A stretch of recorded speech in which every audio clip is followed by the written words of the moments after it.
The trade deadline is here, but all of the trades have already happened. Let's talk about it next on Fantasy Baseball Today in 5.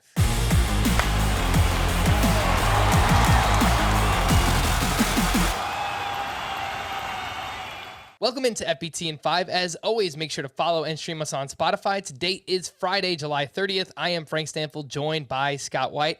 Let's start with the blockbuster. The defending World Series champs, Los Angeles Dodgers, acquire Max Scherzer and Trea Turner in exchange for catching prospect Keibert Ruiz, a pitching prospect Josiah Gray, and 2 other mid-range prospects. Scott, let's start with Scherzer and Turner.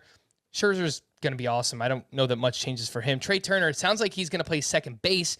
And for the Dodgers, one of Bellinger and Chris Taylor and AJ Pollock, they're going to lose some playing time. Yeah, I mean, they may all lose some playing time. I actually think Cody Bellinger stands to lose the most because the Dodgers aren't in first place. They're behind the Giants. They have a lot invested in this year, obviously, and they need to start making some hay. And I think at this point, Bellinger's rehabilitation is going to come behind winning games. And maybe AJ Pollock will get the most starts in center field, maybe Chris Taylor in left. Once everybody's healthy, sounds like Corey Seager's going to be back soon. Mookie Betts not far behind.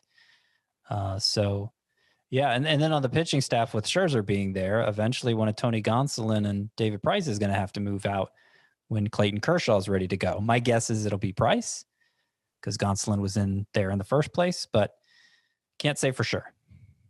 Let's talk about those prospects a little bit more. Keibert Ruiz, 23-year-old, was crushing it at AAA. 311 batting average with 16 home runs. He's only 9% rostered on CBS. And Josiah Gray, who had a 2.41 ERA, 0.93 whip in his minor league career. He is 47% rostered. Scott, are you looking to add either or both of these players in any of your leagues?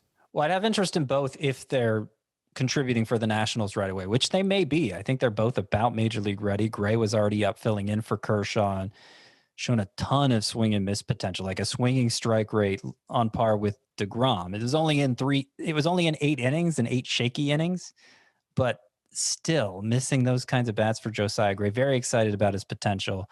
Would be worth picking up in most leagues if he does have a spot. Keibert Ruiz, I'm not as confident he'll be up, but he's had a power breakthrough at AAA this year. Has always had great contact skills. Looks like a high ceiling catcher, and would be interesting for sure in 2 catcher leagues if he did get the call. Keep an eye on him, even in 1 catcher leagues. The American League East gained 2 former teammates. Anthony Rizzo was traded to the Yankees, and Kyle Schwarber traded to the Boston Red Sox. What do you think about the landing spot for both of these guys? It seems like there couldn't be a better landing spot than Yankee Stadium for Anthony Rizzo, who hasn't lived up to his previous power output the last few years. Has been more of a 25 homer guy, only 14 home runs so far this year. But according to StatCast, if he had been playing his games at Yankee Stadium instead of where he actually was playing them, instead of 14 home runs right now, Anthony Rizzo would have 23. Obviously, that short porch in right field. He still has good contact skills. He's been hitting the ball harder than ever this year, actually. So Anthony Rizzo may see the stock go up. Schwarber, Fenway Park's not a great field for left-handed power hitters, but I don't think it will harm him too much. It's really just a question if he's going to come off the IL in a few weeks and pick up where he left off. Because remember, he was on a tear before then. Streaky guy, so there's no guarantee of that. I don't think his new landing spot really changes his value much. Let's quickly talk about some bullpens. Brad Hand was traded to the Toronto Blue Jays. Who do you think closes there, Hand or Jordan Romano? My guess is that it'll be matchups based somewhat. If I had to pick one guy, Jordan Romano, I think is more talented, and was doing a good job in the role already. So that makes it less likely that the Blue Jays would remove him. The Nationals also traded away Daniel Hudson, who was having a fine season, and Kyle Finnegan picked up his first save of the season on Thursday. Scott, I know he's not very good, but yeah, nobody in that bullpen is. Well, it would seem not, now that they've traded their closer and their setup man. So Finnegan seems like he's going to get the first choice, but I think they might mix it up a lot before they settle on somebody, if they settle on somebody. I know Tanner Rainey got a save chance in game 2 of the doubleheader. It didn't go well. I wouldn't put all my eggs in that Finnegan basket. Diego Castillo was traded to the Seattle Mariners. Who do you think closes between him and Paul Sewald? Well, the GM, Jerry DiPoto, said the thinking is that Diego Castillo would get most of the save chances, but Scott Servais has been not so committal to roles all year long. And Paul Sewald, I think, is better than Diego Castillo. Certainly Kevin Graveman was better than Castillo. I think Sewald will still steal save chances and could potentially overtake Castillo at some point, but clearly you can't drop Castillo.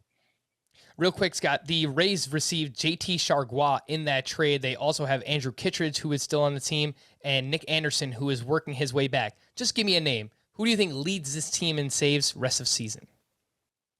Nick Anderson. It might be with only 4, though. Yeah. One final trade, Cesar Hernandez was traded to the Chicago White Sox. He's 62% rostered. Could see a slight uptick in his value there. For more extensive fantasy baseball coverage, listen to the Fantasy Baseball Today podcast on Spotify, Apple Podcasts, Stitcher, your smart speakers, or anywhere else podcasts are found. And thanks for listening to Fantasy Baseball Today in 5. If you enjoyed the pod, please leave a 5-star review on Apple. We'll be back again on Monday morning. Bye-bye.